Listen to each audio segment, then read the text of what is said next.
publicamente. Nos princípios batistas, a igreja é formada por pessoas regeneradas. Posso falar uma coisa para vocês? Essa água aqui não regenera ninguém. Vocês sabiam disso? Não regenera ninguém. O que regenera é a obra do Espírito Santo no seu coração. O batismo é você demonstrando aquilo que aconteceu no seu coração. Você demonstra publicamente. Eu nasci de novo. Eu nasci pela água e pelo Espírito. A igreja do Senhor deve ser formada por pessoas regeneradas. Mas na igreja lá, Tiago já estava enfrentando isso. E é triste Tiago falar que tem cristãos com uma fé morta. Você precisa demonstrar piedade. Eu lembro aqui da história de José. Porque eu sou confrontado com isso, eu já falei semana passada, como cristão, irmãos. Como cristão verdadeiro. Um cristão verdadeiro, ele não consegue viver sem perdoar. Isso é uma forma de demonstrar a obra que aconteceu no seu coração. Um cristão verdadeiro, ele fica incomodadíssimo quando ele sabe que falhou e não pediu perdão. Pastor, isso não acontece comigo há 20 anos que eu sou crente, nunca aconteceu. Corre um grande risco da sua fé ser uma fé morta. Um grande risco. E aqui é uma exortação. Você deve ficar incomodado com isso. E quando eu li a história de José, ela me constrange. Por quê? Às vezes eu tenho dificuldade de perdoar coisas tão pequenas e eu vejo que José perdoou. Ele era um sonhador. Ele teve sonhos. Os sonhos de José e o tratamento que o pai dele dava a ele fez com que os irmãos tivessem o quê? Inveja. Olha o que aconteceu. Um estudioso da Escritura, quando ele escreveu um livro só sobre José, ele diz o seguinte: quando eu leio essa parte, eu sinto um gelo na espinha. É quando os irmãos dele, os irmãos mais velhos, que deveriam ser protetor de José, resolvem matá-lo. Até que um diz: não, matar não. Está passando uma caravana dos midianitas, vamos vender o nosso irmão como escravo. Isso dá um frio na espinha, porque eu imagino os meus irmãos me vendendo para ser escravo lá no Estado Islâmico. Para os muçulmanos, imagine isso. Sangue do meu sangue. Ou pior, me imaginar vender um irmão meu por inveja. E lá vai o menino José sendo vendido. Estava na casa do pai, agora está na carruagem sendo levado como escravo para o Egito, sem saber o que vai acontecer. Tinha sonhos e os irmãos estavam ali destruindo a vida dele. Mas a mão de Deus estava na vida de José. E outra, José era crente. Ele era crente de verdade, aquele jovem. Ele amava a Deus de verdade. Passou pela casa de Potifar, foi caluniado, foi para a cadeia, interpretou os sonhos, pediu para o rapaz lembrar dele, quando estivesse na presença do faraó. O rapaz esqueceu dele. Ele ficou mais tempo preso. Depois o faraó teve um sonho, lembrou de José. Então o cara falou: tem um homem na prisão que revela, interpreta sonhos. Foi levado à presença de faraó, isso depois de muitos anos. Ele decifrou o sonho de faraó. Com sabedoria, mostrou o caminho a faraó e se tornou o quê? Governador. Isso depois de anos. Até que os irmãos vão buscar alimento no Egito. E dão de cara com quem? José. Só que a maneira de se vestir dos egípcios descaracterizava totalmente a pessoa. E anos já tinham se passado, não tinha nem como ver aquelas pinturas egípcias. Ele era governador, ele estava como egípcio. José reconheceu os irmãos. E uma parte linda, eu pedi até para botar no telão, não precisa botar não, que graças a Deus eu comecei a lembrar. É quando tem uma parte que ele não se aguenta mais, ele corre para chorar. Vocês lembram dessa parte? Ele começa a chorar. E quando ele não aguenta mais, ele pega o irmão mais novo, Benjamim, que não tem nada a ver com a história, ele dá um abraço no irmão dele e começa a chorar. A Bíblia fala que Benjamim começa a chorar com José. E daqui a pouco a Bíblia fala que ele foi nos irmãos dele que venderam eles e disse assim: não fiquem angustiados por causa do que vocês fizeram comigo, porque hoje entendo, foi Deus que fez isso. E Ele abraçou todos os irmãos e perdoou todos eles. E você não consegue perdoar uma cara feia no dia de domingo. E eu não consigo perdoar 4, 5 coisas que irmãos fizeram contra mim, que eu posso até dizer que foi sério, mas não se compara, não. Eu não vejo ali retratação dos irmãos de Moisés. Eu simplesmente vejo Moisés como um homem espiritual dizendo, não fiquem angustiados. Vocês fizeram mal para mim, mas não fiquem angustiados. Deus dirigiu tudo isso.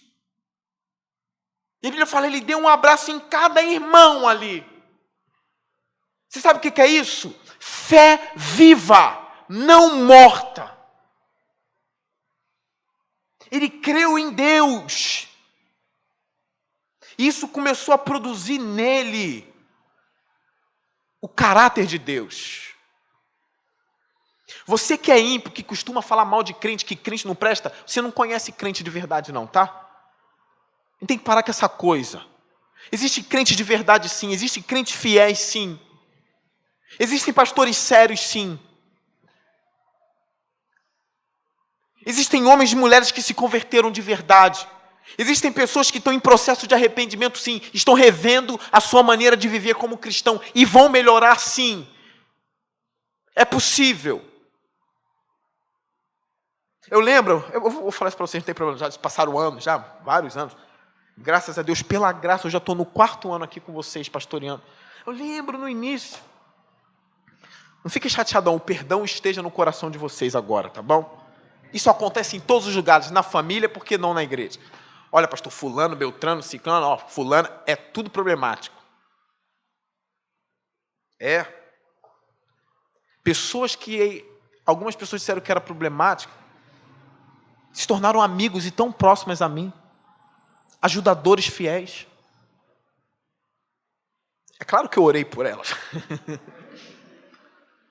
Porque, Henrique, eu vejo pastores batistas falando de diáconos se levantando em rebelião contra pastor para destruir a igreja, e irmãos se levantando, e a assembleia, uma bagunça, voa a cadeira. Irmão, isso é obra do diabo. Aqui não tem isso não, nem vai ter. Nem vai ter. Porque eu quero que vocês tenham uma fé viva e não morta. Eu não quero ninguém aqui em rebelião com nada. O meu papel é formar cristãos maduros, cheios de misericórdias espirituais, que saibam como falar, que saibam como agir, que repensam, pensam 10 vezes antes de falar, que elogiam mais do que criticam. E quando criticam, criticam em amor, dispostos a ajudar, sabendo que todo homem é falho. Eu quero que a nossa igreja de fato sirva ao Senhor Jesus Cristo como o único rei aqui. E que essas obras sejam produzidas por nós. E eu creio que tem pessoas aqui já vivendo um arrependimento. Isso acontece comigo também. Para que eu não seja também um pastor dominador do rebanho, que eu não quero ser, porque o dominador é Cristo e não eu. Então que essas obras sejam produzidas em vocês. Meus irmãos, no verso 19, Tiago diz assim: você crê que existe um só Deus? Muito bem, olha o elogio, muito bem. Até mesmo os demônios creem e tremem. Esse é um texto que a gente aprende muito com ele, porque Tiago diz assim, vocês creem em um só Deus, isso não é à toa não. Porque os judeus que se converteram ao Cristo e se tornaram judeus cristãos, eles de alguma forma se vangloriavam em relação às outras nações, porque as outras nações serviam a milhares de deuses. Era uma confusão, irmãos. Imagine você servindo vários deuses. E eles se vangloriavam no fato de servir um só Deus. A teologia deles era boa. E Tiago vai na teologia correta deles. Vocês creem que existe um só Deus? Isso não é à toa. Tiago não faz isso à toa. Ele está fazendo isso de maneira proposital. Vocês conhecem teologia. Alguns até acreditam aqui. Eles sabiam da Trindade. Pai, Filho e Espírito como um só Deus. É uma doutrina correta. Ortodoxa, que significa doutrina correta. uma ortodoxia aqui. Tiago diz, boa, ortodoxia correta. Profissão de fé excelente. Posso fazer perguntas para a igreja. Vocês acreditam na Trindade? Vocês acreditam que o Espírito Santo é Deus de verdade? Sim ou não? Sim. Vocês acreditam que Jesus Cristo é Deus? Sim ou não? Sim. Vocês acreditam que o Pai é Deus? Sim ou não? E que ambos são um só Deus? Uma essência? Sim ou não? Sim. Sabe o que Tiago diz a vocês? Muito bem, excelente. Ele aplaude a ortodoxia e a doutrina correta. Ele aplaude o conhecimento. Muito bem. Porém, até mesmo os demônios creem assim. Os demônios sabem que o Espírito é Deus. Vocês sabiam disso? Os demônios sabem que Jesus Cristo é Deus. Os demônios sabem que o Pai é Deus. Posso dizer para vocês? Os demônios conhecem teologia. Eles sabem onde existe uma igreja que prega a verdade. Vocês sabiam o que eles sabem? Eles sabem quem são os pastores que são fiéis à palavra de Deus. Vocês sabiam disso? É aquilo que o pastor Richard Baxter dizia. Eles vão vir contra os pastores fiéis. Eles vão vir contra eles. Porque eles foram contra o capitão da nossa fé, que é Jesus Cristo. Eles vão vir contra. Eles sabem onde estão as igrejas que pregam a verdade. Eles conhecem teologia.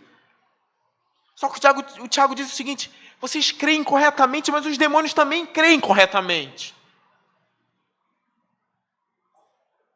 Ou seja, vocês se parecem com os demônios duas vezes. Porque vocês creem em um só Deus e eles também. E a fé de vocês é morta contra a deles. Porque eles não produzem misericórdia. Eles não podem ser misericordiosos. Eles estão cheios de maldade, de ódio. Os homens são assim também. Então, irmãos, Tiago é duro aqui. Ele está desafiando a igreja. Porque às vezes a gente só acorda com desafio. A gente só acorda com exortação. Tem momentos que é assim. Quando a gente está se gabando muito de ser um intelectual, de ser inteligente, e vem aquele camarada que faz isso por amor, diz assim: rapaz, você é muito inteligente. Nossa, a sua inteligência é como a inteligência dos anjos. Sim, parece até com o diabo. Tão inteligente quanto ele. Aí você já começa: que isso, meu irmão? Tão inteligente quanto ele. E está igualzinho. Não produz misericórdia igual o diabo. Você só tem inteligência. Aí pegou pesado, sim ou não? Pegou pesado. E Tiago está pegando... Irmãos, ele pegou pesado. Ele citou o diabo num lugar onde a gente nem esperava. Eu quero dar um exemplo para vocês. E aí eu vou pedir ajuda das nossas mestras na tecnologia ali, para colocar em Atos 8, vocês não precisam abrir a Bíblia, vai aparecer aqui no telão. Atos 8, no verso 9, eu vou dar um exemplo para vocês, claro, de uma pessoa que creu em Deus, mas tinha uma fé morta. Atos 8, a partir do verso 9, diz assim, já foi? Não vou nem olhar, já foi? Sim? Olha o que diz. Um homem chamado Simão vinha praticando feitiçaria durante algum tempo naquela cidade, impressionando todo o povo de Samaria. Ele se dizia muito importante, e todo o povo, do mais simples ao mais rico, dava-lhe atenção e exclamava: este homem é o poder divino, conhecido como grande poder. Eles o seguiam, pois ele os havia iludido com sua mágica durante muito tempo. No entanto, quando Filipe lhes pregou as boas novas do reino de Deus e do nome de Jesus Cristo, creram nele e foram batizados, tanto homens como mulheres. Agora, o próprio Simão também creu e foi batizado. Muitas igrejas modernas diriam assim: ganhamos Simão para Jesus. Porque ele creu, ele levantou a mão no culto. Ganhamos uma alma. Gente, Simão, o feiticeiro, agora é do Senhor. Diriam ou não diriam? Sim ou não? Creu e foi batizado. Vamos continuar a leitura.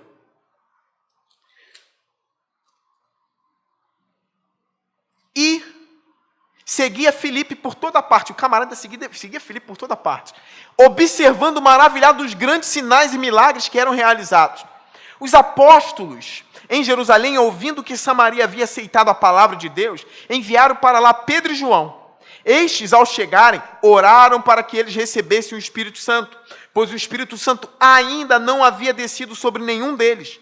Tinham apenas sido batizados em nome do Senhor Jesus. Então Pedro e João lhes impuseram as mãos e eles receberam o Espírito Santo. Vendo Simão que o Espírito era dado com a imposição das mãos dos apóstolos, ofereceu-lhes dinheiro e disse: deem-me também este poder, para que a pessoa sobre quem eu puser as mãos receba o Espírito. Ele creu, ele foi batizado, mas o espírito do feiticeiro continuava nele.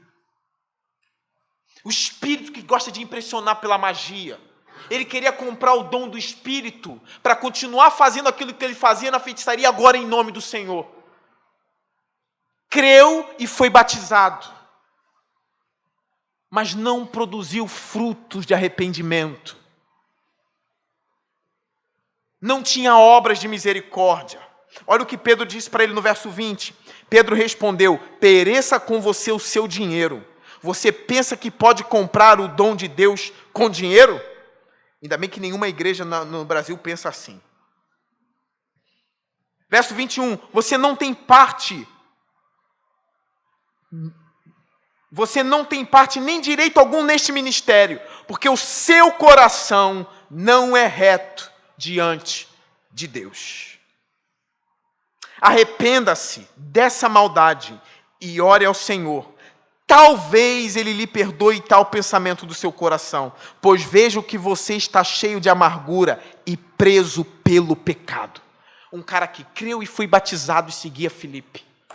Pedro disse: eu vejo que você está cheio de amargura e preso pelo pecado. Simão, porém, respondeu: orem vocês ao Senhor por mim, para que não me aconteça nada do que vocês disseram. Pode tirar. Vira o exemplo de uma pessoa que creu, que foi batizado, seguia Filipe e que não tinha uma fé verdadeira? Isso não traz temor para a gente? A pergunta que eu faço é: quem sou eu? Quem sou eu? Quem é você aqui? Você é de fato um cristão verdadeiro ou você é um cristão falso dentro da igreja do Senhor? Essa é a pergunta que eu faço. Eu sou um pastor verdadeiro que tem uma fé verdadeira ou eu sou um pastor falso? É óbvio que a gente luta contra o pecado, irmãos. Você luta contra pecados, eu sei. Eu sei. Mas você tem nojo, você tem ódio, você fica triste quando você cai, quando você tropeça. Isso já é um sinal de arrependimento na sua vida. Posso confessar uma coisa para vocês aqui? Uma vez, eu fui orar a Deus, e eu falei: eu vou orar ao Senhor, mas eu acho que eu não vou me arrepender do que eu fiz. Então eu não vou orar. Fiquei nesse dilema: não vou orar porque eu acho que eu não vou me arrepender. Eu estou tão seco. Mas aquilo estava me incomodando. Eu falei: eu pequei contra o Senhor. Eu pequei contra o Senhor. Irmão, tem gente que acha que pecado, eu já falei isso para vocês, é só imoralidade sexual. Não usar ira é pecado, o orgulho é pecado, a inveja é pecado, falar mal do irmão é pecado. Ih, tem uma lista. Eu não estava bem. Eu fui dobrar o joelho, eu falei: eu não estou sentindo que eu vou me arrepender. Aí eu fiquei nesse dilema: acho que eu não vou orar não. Não vou orar não. Aí eu pensei: acho que eu vou orar sim. Aí daqui a pouco veio outra voz: não ora não, porque tu não está arrependido. Eu falei: eu vou orar, porque talvez no momento da oração aconteça alguma coisa. Eu comecei a orar e nada. O coração continuou duro.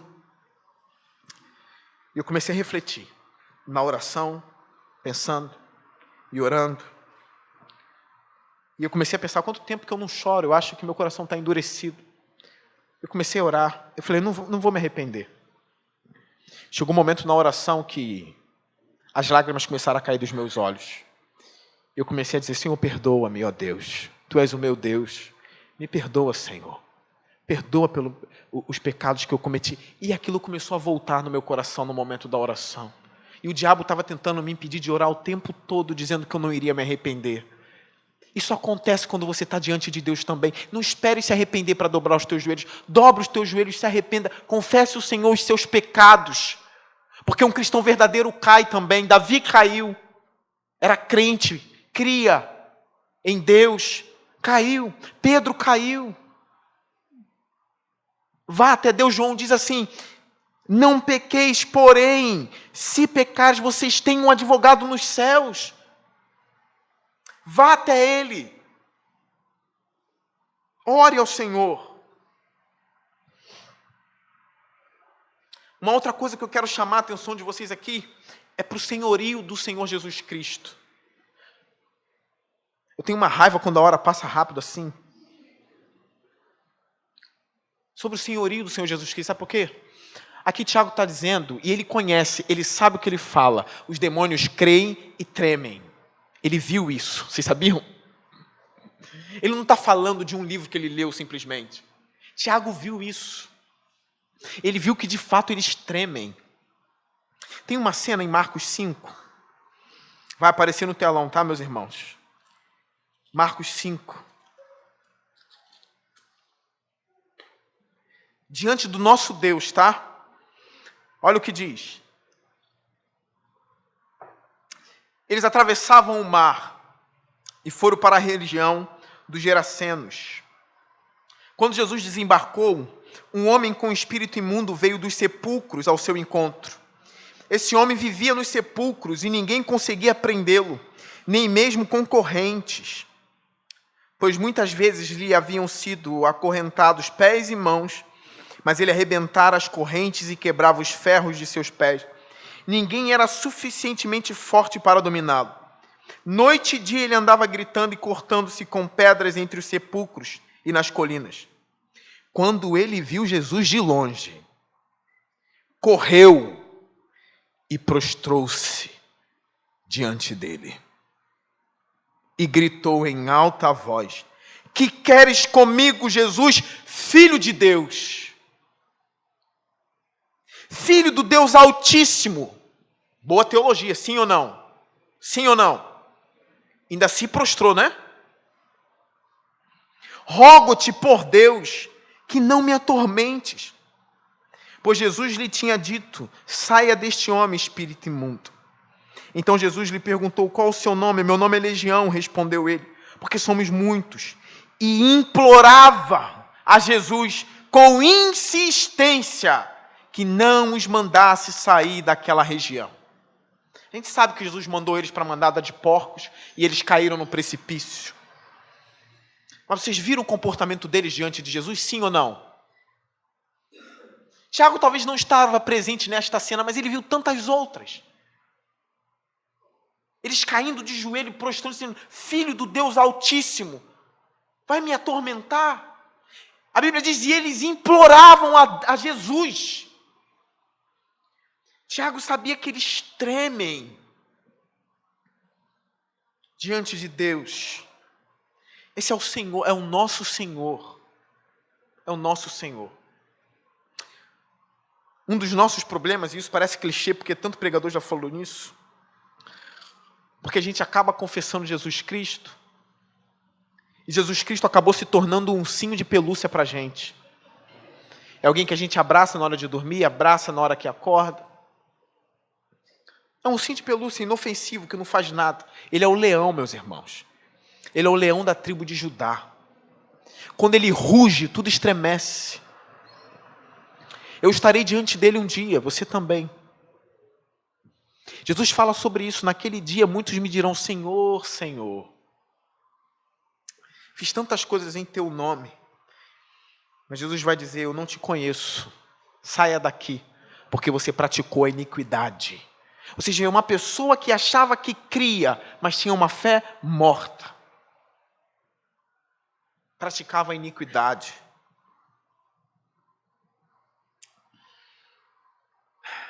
Eu quero encerrar aqui com algumas questões práticas para a gente. Como eu costumo dizer, vamos começar a exercitar a misericórdia, meus irmãos. Isso serve para mim também. Vamos começar por baixo, você que tem dificuldade com isso. Às vezes até dificuldade da gente ajudar a nossa própria igreja, as pessoas não fazem. Estão mais presas ao dinheiro. O que o pastor uma vez disse é o seguinte: se você no pouco não faz, no muito não vai fazer. Porque quanto mais tem, você acha que maior prejuízo você dar aquilo que deve dar ao Senhor. As pessoas pensam, aquele que ganha R$800 é mole dar. Gente, você sabe o que é tirar 60, R$80 de alguém que só ganha 800? Se você vai na cantina comer alguma coisa, e se eu ouvi um pastor falar, eu aprendi isso com ele. Você olha que o seu irmão não comeu porque não tem, paga o dele. Vamos começar por baixo, vamos exercitar a misericórdia por baixo. Essas coisas vão crescendo. Coisas pequenas que você não consegue perdoar, irmãos, comece a perdoar hoje. Pastor, mas tem algo tão grande, abusos que eu sofri, que eu não consigo a perdoar ainda. Vamos orar por isso, é uma coisa grande, vamos orar. Porque o Espírito Santo tem poder para fazer isso no seu coração. Agora, as coisas pequenas vamos começar a perdoar hoje. É hoje. Continuo dizendo o que eu aprendi com um determinado pastor. Eu aprendo com eles. Você vai sair para lanchar, o seu irmão não tem. É melhor então ninguém comer. Isso demonstra piedade. Se um não come, os outros não comem. Ou então a gente racha para ele comer também. Você está entendendo? Começar a reparar o irmão que está vindo com a mesma roupa para a igreja todo mês. Não precisa ninguém saber, não. Irmão, qual é o seu número? É M? Chega e traz. A gente nem lembra disso. Eu falei para vocês nas pregações passadas, de cristãos que vivem às vezes três meses e nem lembram que Jesus vai voltar. Isso é algo grande. É claro que a gente tem que lembrar sempre da volta do Senhor. Agora eu estou tratando de questões práticas para a gente crescer em misericórdia. Comece a lembrar e observar quais são os irmãos que estão em necessidade, que só tem um calçado. Eu falo para vocês, a nossa igreja se esforça muito na ação social. A gente se esforça. Os mais próximos sabem disso. A gente se dá para isso. A gente precisa crescer nisso. Se você tem sido um cristão mimado, rinchoso, crítico, bobão, amadurece na fé. Amadurece. Comece a ser piedoso de verdade. Para de criticar tudo, começa a ver o lado bom também das coisas. Senão esse seu lado nunca vai aflorar também. Só pessimismo, só amargura, só raiva. Dá um abraço no seu filho, dá um abraço no seu marido, pede perdão, dá um beijo nele. Dá um beijo no seu amigo. Maridos, dá um beijo na sua esposa, pede perdão, seja melhor. Começa dentro de casa. Pratique isso na igreja. Coisas simples. Às vezes o visitante chega aqui, recebe o meu abraço só na porta e de mais ninguém. Vamos melhorar mais. Vamos começar por baixo, mas vamos começar. A gente precisa começar. Pessoas instáveis, mimadas, a vontade dela não está sendo feita na igreja, ela pula para outra igreja. Não é feita, pula para outra igreja. Não é feita, pula para outra igreja. Não é feita, pula para outra igreja. Daqui a pouco não está mais em igreja nenhuma. Não cria raiz em nada, em lugar nenhum.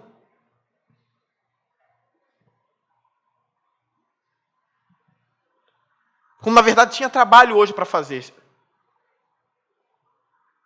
Que Deus nos abençoe. E que Ele nos faça mais parecido com Cristo a cada dia. Porque quando Pedro negou Ele 3 vezes, Ele disse, diga aos discípulos, e a Pedro, que eu vou atrás deles. E a Pedro. Ele foi até Pedro. Ele perdoou Pedro que o negou 3 vezes. Quando ele estava morrendo na cruz, ele disse assim, Pai, se fosse eu, ainda bem que não era eu. Ainda bem que era ele. Pai, perdoa eles porque eles não sabem o que fazem. Houve terremoto, houve trevas. Perdoa eles, Pai. Eles não sabem o que fazem. Aí um se levanta e diz assim, mas era Jesus. Estevão morrendo. Perdoa eles, Senhor. a Ti eu entrego o meu espírito. Eu não sei se eu chego lá um dia, mas eu espero que o Senhor complete a obra que Ele começou na minha vida e na sua vida. Vamos ser de verdade. Amém? Que Deus nos abençoe. Eu quero orar por você. Curve sua cabeça.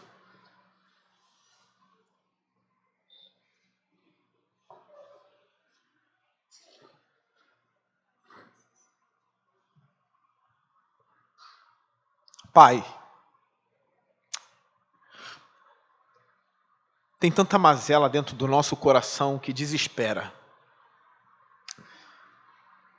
Como a gente enfrenta a amargura, a ira.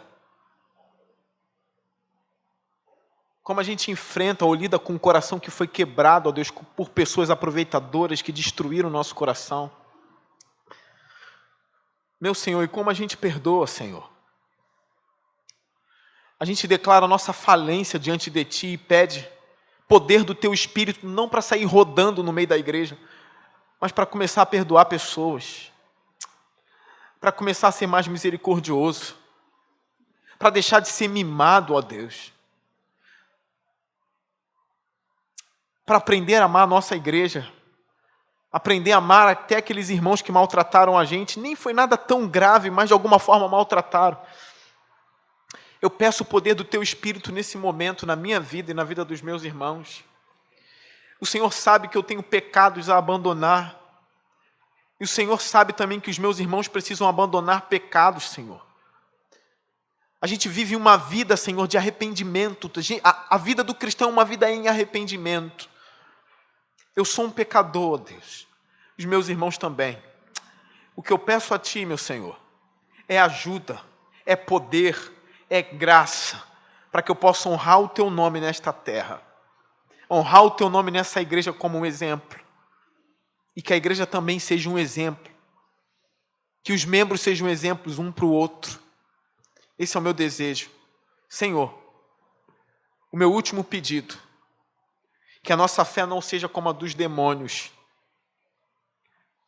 mas que a nossa fé seja como a de Tiago, a de Paulo, a de Pedro.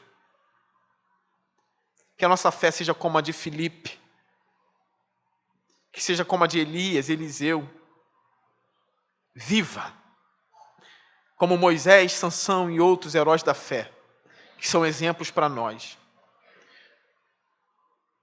Nos ajude, ó Deus, que o Senhor Jesus seja glorificado em nosso meio.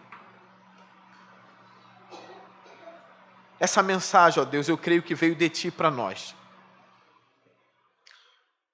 Mais uma coisa, homens que estão aqui que acham que nunca vão poder ser cristãos, que o Teu Espírito venha dizer no coração deles que o Senhor põe de joelho quem quer e que o Senhor é poderoso para transformar vidas. Nós cremos nisso. Em nome do Senhor Jesus. Amém.